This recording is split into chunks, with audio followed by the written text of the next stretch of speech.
जितनी भी माताएं एकादशी का व्रत करती बहुत ध्यान से सुनना आज की कथा को, शायद जिंदगी में मिली ना मिली, पर ये कथा का रिश्ता तो बहुत ध्यान से सुनना। ध्यान से स्कंद पुराण यहाँ तक कहती है कि इस कथा के चरित्र को जो श्रवण कर लेता है उसको 26 एकादशी करना भी नहीं पड़ती। इस एकादशी की केवल ये कथा सुनकर ही वो तर जाता है। बहुत ध्यान से सुनना इसको, कथा तो बड़े भाव से सुन लो इसको, बड़े प्रेम से। सबसे पहला नियम एकादशी व्रत का सबसे पहला नियम है कि आप जिस दिन व्रत करो उसके एक दिन पहले भक्ति का संचार इस हृदय में कर लो। भक्ति का संचार इस हृदय में कर लीजिए। जिस दिन आप व्रत करो, जैसे एकादशी का व्रत कर रहे हो तो दशमी के दिन शाम का समय जब आवे, रात्रि जब होने लगे, शाम का समय आवे और रात्रि का आप जब भोजन ग्रहण करो तो उस भोजन में कोई ऐसा पदार्थ ग्रहण मत करिए जिस पदार्थ के कारण आपकी एकादशी बिगड़ जाए।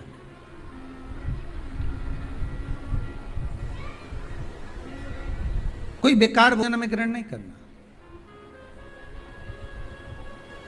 श्रेष्ठ भोजन ग्रहण करिए दशमी के दिन। और एकादशी का दूसरा नियम बहुत ध्यान से सुनिएगा। जिस दिन आपकी एकादशी का व्रत हो उस दिन प्रयास करिएगा कि अपने हाथ से किसी भी वृक्ष की कोई पत्ती टूटे ना। अपने हाथ से किसी भी वृक्ष की, पौधे की, किसी भी वृक्ष की पत्ती अपने हाथ से ना टूटे।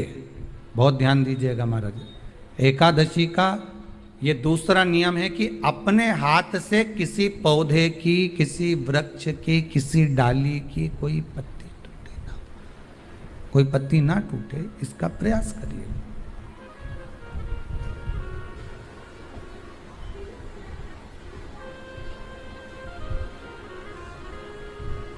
कितना सुंदर व्याख्यान कहा है, कितना सुंदर वर्णन है महाराज कि मात्र एकादशी का व्रत कर लेने पर, मात्र एकादशी का व्रत कर लेने पर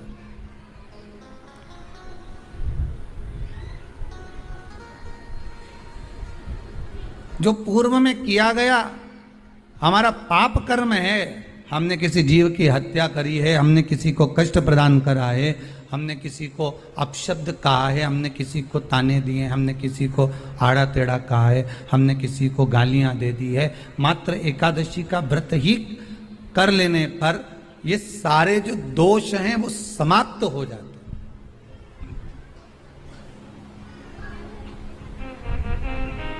सारे दोष हमारे समाप्ति पर आ जाते हैं।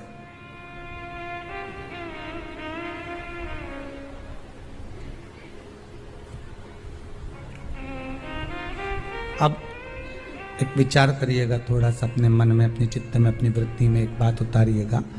एक अपने मन में एक बात को उतार कर रखिएगा कि आप अपने पाप को, अपने पाप कर्म को जिस दिन छिन्न करने वाले हो, समाप्त करने वाले हो, अपने पाप को आप जिस दिन समाप्ति पर लेकर जा रहे हो तो उसके एक दिन पहले आपको प्रसन्नता होना चाहिए कि नहीं होना चाहिए कि कल मेरा पाप कटने वाला है, कल मेरा पाप समाप्त होने वाला है। जो मैंने पाप कर्म करा है वो समाप्त होगा, जो मैंने पाप कर्म करा है वो कल समाप्त हो जाएगा। तो एक दिन पहले आपके चेहरे पर प्रसन्नता हो कि ना हो?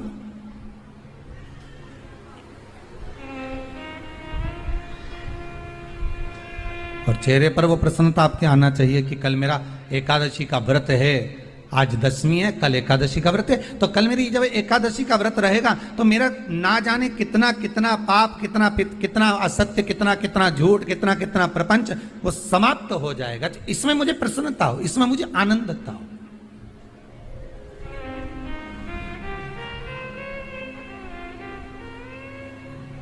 तो क्या कहा गया कि प्रयास करिएगा कि एकादशी के दिन कोई वृक्ष की, कोई डाली की, कोई कोपल की कोई पत्ती ना तोड़ी जाए।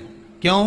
तो कहा अगर उस पत्ती को हम तोड़ देते हैं, वृक्ष की पत्ती को या क्यारे में लगी हुई कोई डाली की पत्ती को हम तोड़ देते हैं तो एकादशी का पुण्य फल प्राप्त नहीं होता।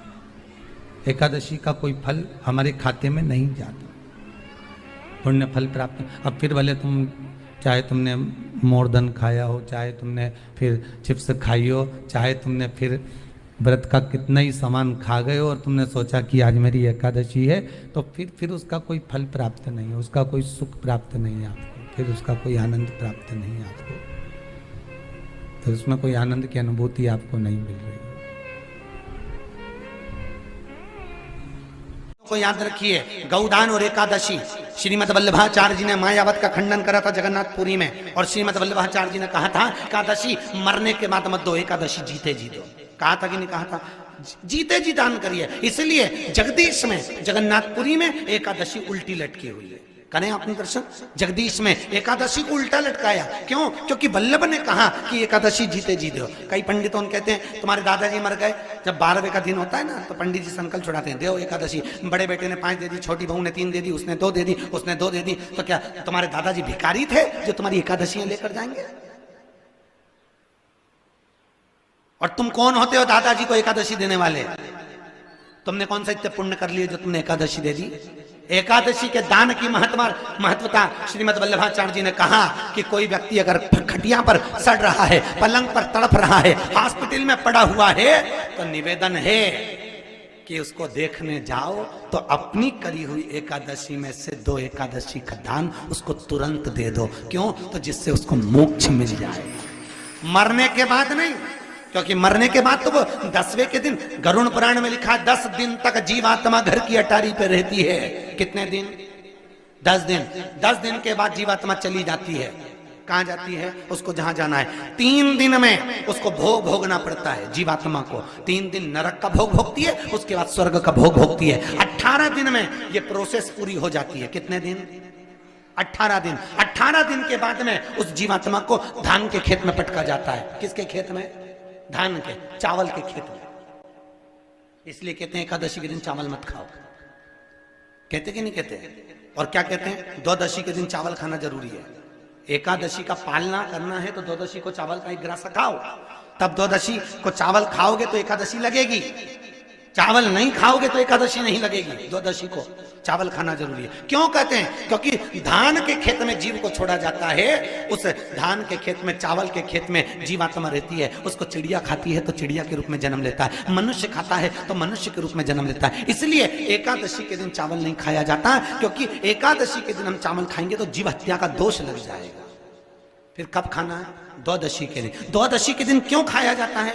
क्योंकि हम एकादशी के व्रत करे रहते हैं, और पहला घासा जब चावल का खाते हैं तो अपनी करी हुई एकादशी का पुण्य, जितने जीव हमारे मुंह में जाते हैं उनको उसका पुण्य मिल जाता है, और उनका फिर जन्म नहीं होता, वो तर जाते हैं, उनको एकादशी का भाग मिल जाता है। इसलिए कहते हैं एकादशी को चावल मत खाओ, पर द्वादशी को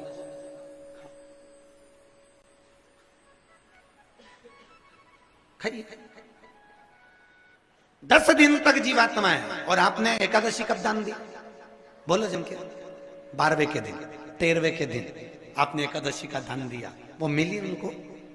अरे बोलो अच्छे से। कई तो अभी तक कर रही होगी, हमारे दादाजी के निमित्त की कर रहे हैं, कर ले। फिर वही वाली बात आ गई, गुलाब के फूल में पानी जारी है। एकादशी के दिन शंकर भगवान को चावल का दाना चढ़ाना चाहिए कि नहीं चाहिए?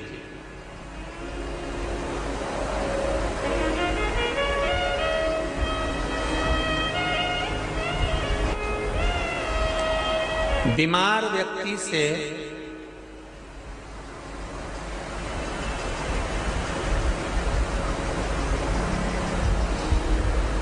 कोई बीमार व्यक्ति है, बहुत रोगीला, उसको बहुत रोग है, शुगर है, बीपी है, थायराइड है, सब कुछ है उसको,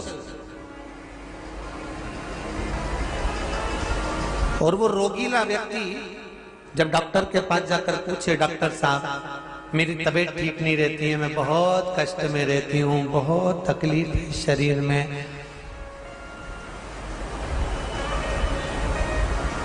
और अभी सावन का महीने का व्रत आ रहा है डॉक्टर साहब, 1 महीना में व्रत करती थी पहले, करूं कि नहीं करूं? तो डॉक्टर साहब क्या बोलेंगे? बोलते जाओ जरा जम के। डॉक्टर बोलेगा कि अब व्रत मत करो। डॉक्टर एक बात कहेंगे, शरीर स्वस्थ रखना है, व्रत बाद में हो जाएगा, अगले वर्ष कर लेना, पर अभी शरीर को सही रखने के लिए दोनों समय अच्छे पेट भरकर सात्विक भोजन करो और अपने शरीर को ठीक करो। सात्विक भोजन करो, अपने शरीर को, व्रत बाद में भी हो जाए, अगले वर्ष हो जाए।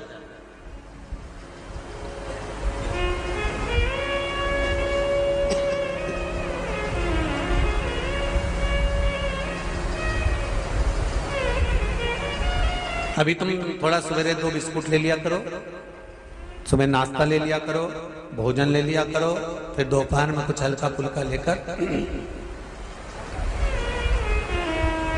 थोड़ी थोड़ी देर में खाते रहना चाहिए। हो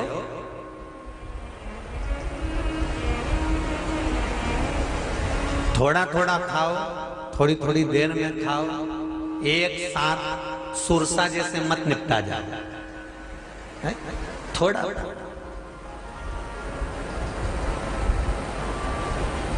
ज्यादा खाओगे और ज्यादा कमाओगे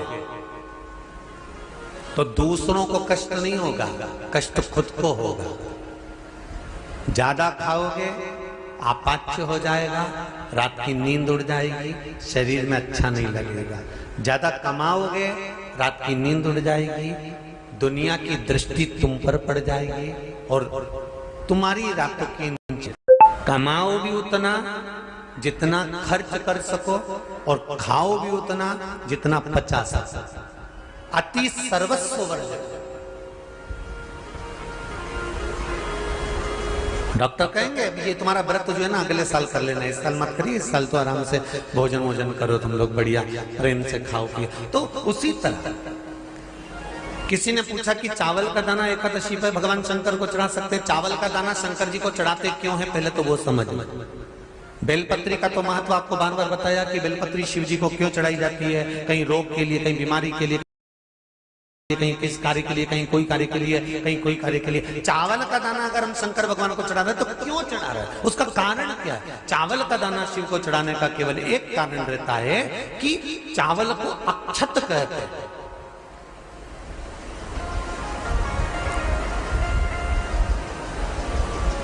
अक्षत का मतलब होता है अक्षय।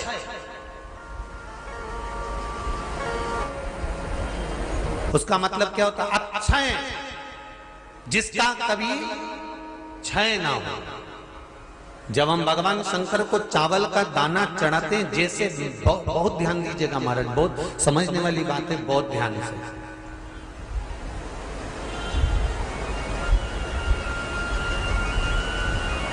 चावल का दाना हमारे मस्तक पर तिलक करने के बाद पंडित जी क्यों लगाते हैं कि भगवान जैसा समय आज चल रहा है, आप पूजन कर रहे हो, पाठ कर रहे हो, दान कर रहे हो, पुण्य कर रहे हो, सत्कर्म कर रहे हो, भजन कर रहे हो, मेरा देव अधिदेव महादेव, मेरा नारायण, मेरा सत्यनारायण भगवान, मेरा राम जी, मेरा विष्णु जी, मेरा भागवत मैया, मेरी रामायण मैया, ब्राह्मण मस्तक पर तिलक लगाने के बाद चावल इसलिए लगाता है कि जैसा समय आज चल रहा है, भगवान तुमको ऐसा ही समय बनाकर रखे और तो ऐसे ही 4 चांद लगाते रहो, दान पुण्य संकीर्तन करते रहो। इसलिए मस्तक पर चावल का दाना लगाया जाए।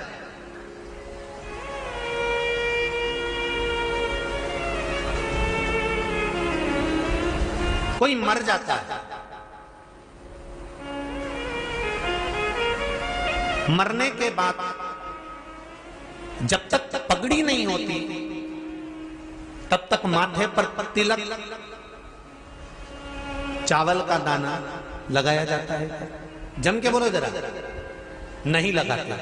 किसी पंडित जी से पूछो, ब्राह्मण देवता से पूछो, ब्राह्मण देवता ये कोई मर गया और हमारा तो नियम है कि हम सिर पे तिलक लगाते हैं, चावल लगाते हैं, या पंडित जी से हम तिलक लगवाते हैं, मंदिर जाते हैं तो मंदिर में जाके तिलक लगवा के हम चावल का दाना लगवाते हैं। क्यों नहीं लगाते? उसका कारण क्या है? जब किसी के मरने के बाद 10 दिन तक 12 दिन तक मस्तक पर तिलक क्यों नहीं लगाया जाता? 10-12 दिन तक माथे पर तिलक या चावल क्यों नहीं लगाया जाता? उसका कारण है कि ये जो समय आया है, तुम्हारे यहाँ जो गमी हुई है, तुम्हारे यहाँ कोई मर गया है, तुम्हारे यहाँ किसी के प्राण छूट गए हैं, तो ब्राह्मण इसलिए तिलक नहीं लगाता आपको, इसलिए चावल का दाना नहीं लगाता कि ऐसा दिन भगवान अब ना लाए, इसको अमर ना करे, इसको अक्षय ना करे, इसको प्रबल ना करे।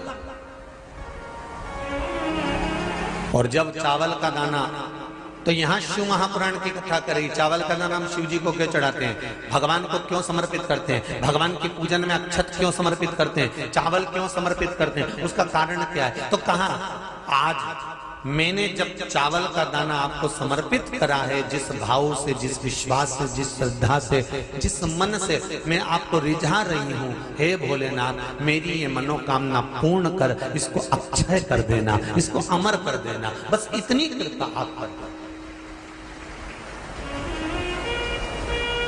अब किसी ने पूछा एकादशी के दिन चावल चढ़ाए कि नहीं चढ़ाए, तो यहां तो सीधी सीधी बात है, बीमारी देखकर थोड़ी ना आती है कि नवरात्र चल रहे हैं कि सावन का सोमवार चल रहा है, बीमारी तो बीमारी। तुम चावल मत खाओ। तिरुपति कौन कौन गया? हाथ उठाओ। ठीक है। जगन्नाथ जी कौन कौन गया? हाथ उठाओ। हाँ ठीक है। द्वारका जी कौन कौन गया? हाथ उठाओ। ठीक है। बद्रीनाथ कौन कौन गया? हाथ उठाओ। ठीक है। एकादशी के दिन कभी तुम बद्रीनाथ चले जाओ, एकादशी के दिन तुम द्वारका चले जाओ, एकादशी के दिन तुम तिरुपति चले जाओ, एकादशी के दिन तुम जगन्नाथ चले जाओ, एकादशी के दिन तुम्हारी मर्जी पड़े भगवान के किसी धाम में चले जाओ और भगवान को भोग लगाओ और उनकी थाली को झांक कर देखना, उसमें चावल जरूर मिलेगा। उसमें ऐसा नहीं है कि चावल नहीं मिलेगा। बद्री नारायण में भगवान को चावल का भोग लगा हुआ मिलेगा, द्वारका में चावल का भोग लगा हुआ मिलेगा, आपको जगन्नाथ में चावल का भोग लगा हुआ मिलेगा, तिरुपति में मिलेगा, द्वारकाधीश में मिलेगा, नाथू द्वारा में मिलेगा, सांवरिया सेठ में मिलेगा, काकरोली जी में मिलेगा। आप जहां जाओगे वहां पर एकादशी के दिन भगवान को चावल आएगा, क्योंकि भगवान के लिए परहेज नहीं है। जो काम में डूबा हुआ है, जो आसक्ति में डूबा हुआ है, जो लोभ में डूबा हुआ है, जो वासनाओं में डूबा हुआ है, जो तृष्णा में डूबा हुआ है, और जो माता के गर्भ से जन्म लिया, एकादशी के दिन चावल उसको नहीं खाना। बहुत सुंदर संवाद है, ध्यान दीजिएगा। जिसके घर में कमाने वाले 2-4 हैं, पैसा तो आ रहा है पर घर में टिक नहीं रहा, डॉक्टर में, पुलिस में, एक्सीडेंट आदि में, कहीं गलत जगह पर व्यसन में अगर पैसा जा रहा है, जुए में, मांसाहार, मदिरा पान, या कहीं आया पैसा आने में कमी नहीं, आ रहा है पर टिक नहीं रहा, रुक नहीं रहा, कोई मांगने आ गया, दे दिया, फिर वहां से अपने पास नहीं आ रहा, अपन कह रहे हैं भैया हमारा पैसा लौटा दो, नहीं आ रहा। तो महाराज शिव महापुराण की कथा कहती है, एकादशी के दिन गंगा के जल में मात्र 7 बेलपत्री डालकर, जो नंदीश्वर भगवान अर्थात जो शंकर जी के शिवलिंग के सामने नंदी होता है, उस नंदी के चरण पर गंगा का जल चढ़ाकर बेलपत्री शिव पर समर्पित कर देता है, उसके घर में रुपया रुकना चालू हो जाता है, फिर वो गलत जगह पर नहीं जाता, गलत स्थान पर वो धन जाएगा ही नहीं। बेटा अगर व्यसन में पड़ा हुआ है, मदिरा पान में पड़ा हुआ है, मांसाहार में, जुए आदि में जा रहा है, तुम्हें लग रहा है कि मेरा बेटा गलत मार्ग पर जा रहा है, ये मित्र दोस्ती गलत हो रही है, वो सही जगह पर आ जाए। करना है एकादशी।